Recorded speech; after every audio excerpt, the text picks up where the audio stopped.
তুমি কত আছা তুমি policie বিচারি খাইছে হাওয়া ধুলি না ভাবিবা তুমি বাসি যাম বলি পুলিশে পালে উঘালিব তোমাৰ দীঘল চুলি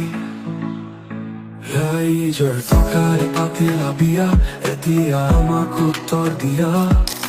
ফেচবুকততো খুলিবই নোৱাৰি